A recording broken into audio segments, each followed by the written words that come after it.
I never like to speak about such things, especially when it comes to Igor Stimac, because we all know he's not capable to be India's main head coach. But still, he has his job. He's still the coach of India. He still somehow screws up things. Still somehow doesn't perform well. Yet gets a contract extension somehow. So really, speaking about this is actually useless. But I wanted to show this to you all because most of you all know this, but I wanted to go more in deep and talk about his performances before before this contract extension was given. And yes, I know that this contract extension which he has got was given because he is currently going to need to be the coach of India when they go in the AFC Cup, the Asian Cup, the Asian Cup, because it is his team that has qualified, which to be honest sounds all right on paper, but we are talking about Igor Stimac. So let's talk about all his performances before with Team India. All these 30 matches he has taken in charge, which he has lost 11 and has won only 9. We need to talk about this.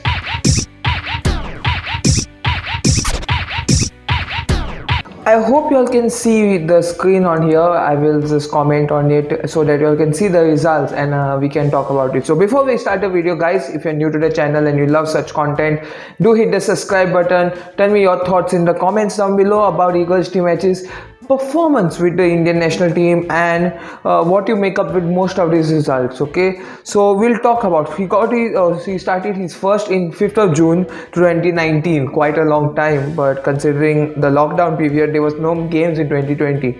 So in 2019 he was managed the first game for India where they played Curaçao. Now Curaçao is a decent team, nevertheless, always expected to be better. Considering it's your first match, you don't need to expect him to win.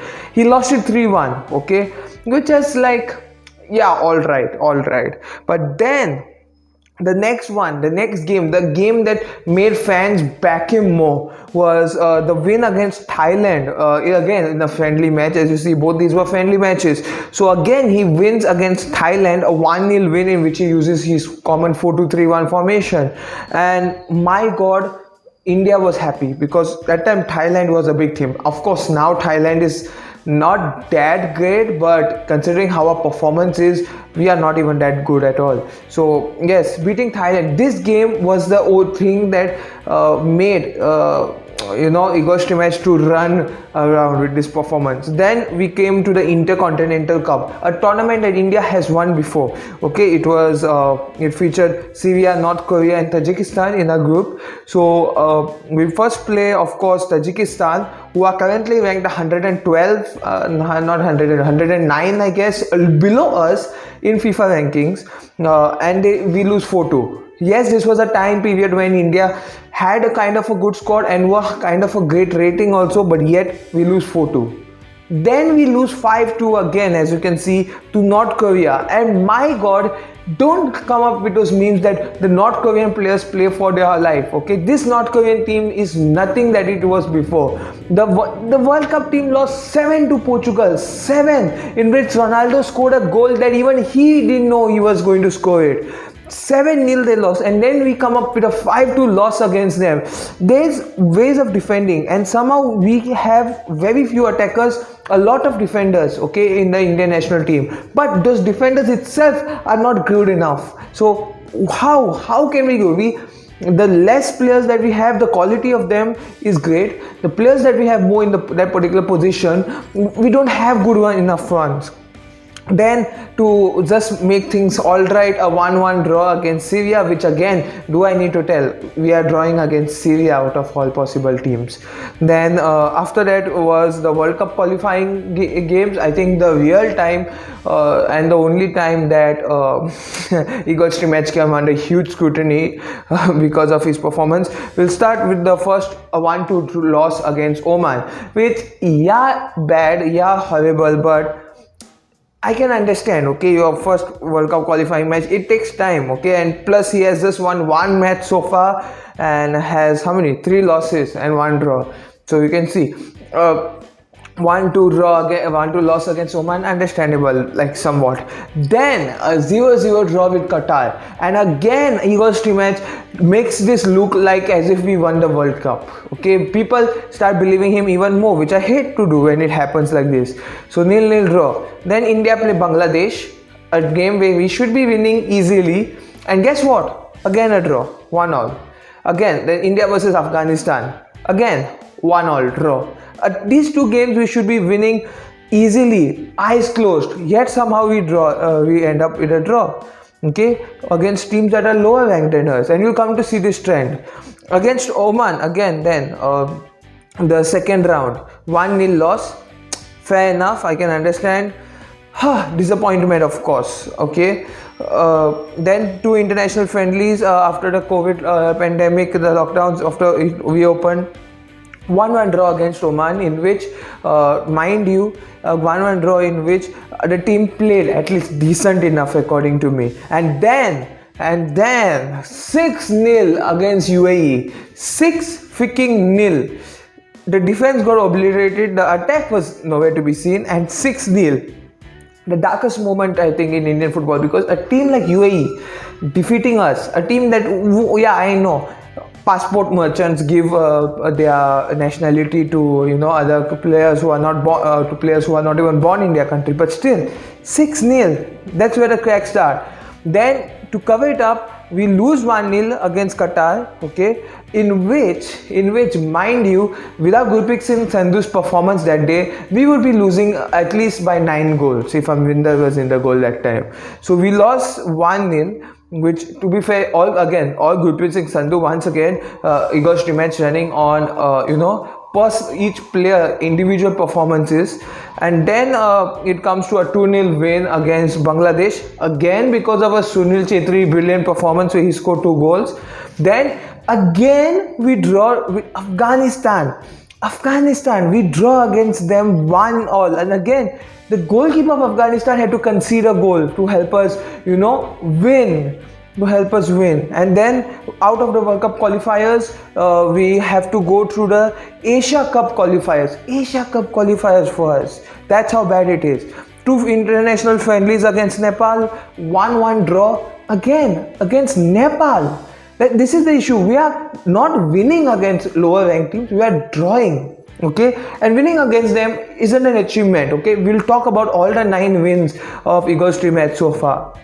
Then comes a 1-2 win against Nepal, again international friendly. Then the SAF tournament, a tournament where India should be winning easily, okay, without any difficulty, because who is there in SAF tournament if we are talking about India's development? Bangladesh is the best, I believe.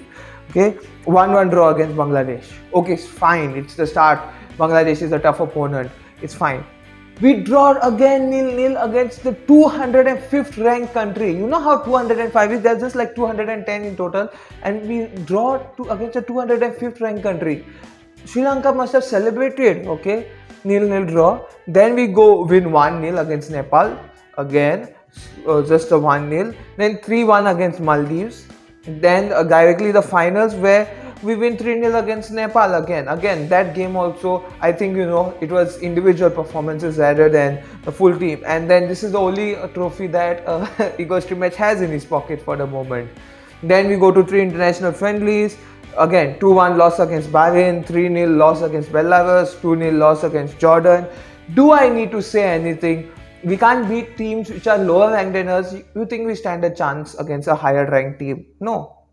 Then it comes the 2-0 win against Cambodia. I mean, the Asian Cup qualifications, where things hit the mat. Okay, if Igor Stimac had failed here, he would be sacked. Simple as that. He would have been sacked.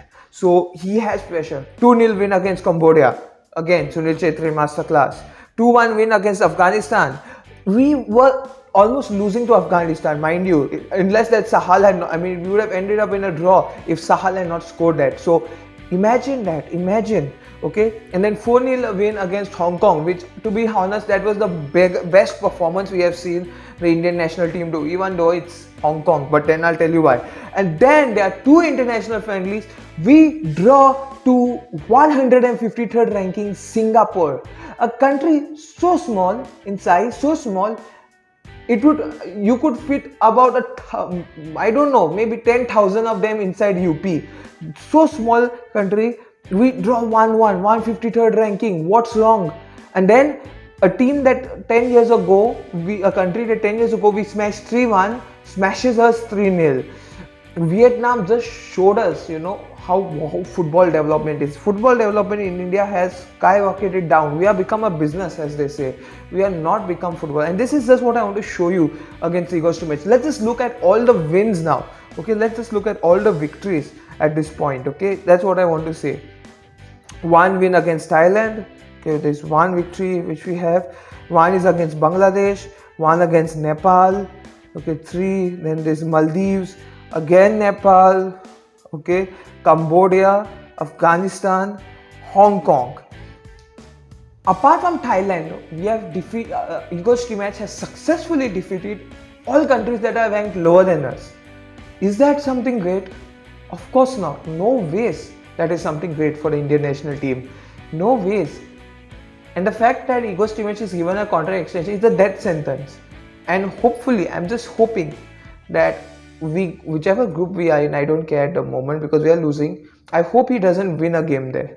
Okay, it's a small sacrifice for India to pay for, because if he even goes to the next stage, even if we reach the quarters or semis, he's going to get a contract extension like that. And I don't want to see terrifying performances like this. Okay, I don't want to see. Beating Hong Kong 4-0 is an achievement. Beating Afghanistan by 2 goals and drawing the remaining times is an achievement. Beating Cambodia, beating Nepal, Maldives is not an achievement. We should be doing this by ease. Okay, I know FIFA ranking can be questionable sometimes, but we should be doing by ease. So that's what I just want to say, guys. You tell me your thoughts in the comments down below. What do you feel about India's performance in such tournaments? I feel disgusted to look at them, let alone talk about them. And that's why I say I don't like to talk about Igor Stimac's reign at India as the Indian head coach. It really bothers me a lot. And I think Indian football is dead if we go like this. So tell me your thoughts in the comments down below. Thank you so much for watching this video. Do like, share, subscribe. See you all in more videos coming soon in the near future. Goodbye. Take care. Stay safe.